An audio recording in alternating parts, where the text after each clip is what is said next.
అంగరంగ వైభవంగా ధర్మపురి నియోజకవర్గంలోని బుగ్గారం పోచమ్మల జాతర రథోత్సవం తండోపతండాలుగా తరలివచ్చిన భక్తజనం అంతర్రాష్ట్రాల నుండి వచ్చి మొక్కులు తీర్చుకున్న భక్తులు. జగిత్యాల జిల్లా ధర్మపురి నియోజకవర్గంలోని బుగ్గారం మండల కేంద్రంలో సోమవారం శ్రీ ముత్యాల పోచమ్మ నల్ల పోచమ్మల జాతర రథోత్సవం అంగరంగ వైభవంగా జరిగింది.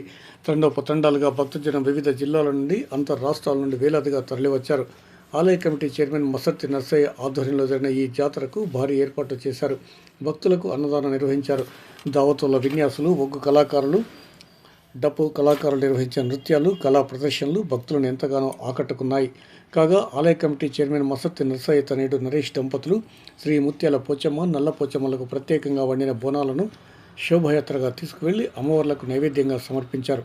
గ్రామ సర్పంచ్ నక్క రాజయ్య, ఉప సర్పంచ్ జంగ లావణ్య, శ్రీనివాసులతో పాటు పాలకవర్గం వార్డు సభ్యులు, వివిధ గ్రామాల సర్పంచులు, ప్రముఖులు, వివిధ రాజకీయ పార్టీల నేతలు, తెలంగాణ జనసమితి జగిత్యాల జిల్లా అధ్యక్షులు సుక్క గంగారెడ్డి, కాంగ్రెస్, టీడీపీ, డీఎస్పీ మండల పార్టీల అధ్యక్షులు వేముల సుభాష్, పెదనవేని రాగన్న, దూడాపూచ రాజయ్య, మాజీ సర్పంచులు మసర్తి రాజారెడ్డి, లక్ష్మి, మూల సుమలత, శ్రీనివాస్, నాయకులు శంకర్, రాజన్న, సత్యన్న, మల్లయ్య, మల్లేశం, పోచమల్లు తదితరులతో పాటు వేలాది మంది భక్తులు అమ్మవారిని దర్శించుకున్నారు. భక్తులు, మహిళలు స్వయంగా అమ్మవార్ల రథాన్ని లాగి వారి భక్తిని చాటుకున్నారు.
జిల్లా స్థాయిలోనే కాకుండా రాష్ట్ర స్థాయిలో ఎప్పటికప్పుడు తాజా సమాచారాన్ని మీకు అందిస్తోంది తెలంగాణ రిపోర్టర్.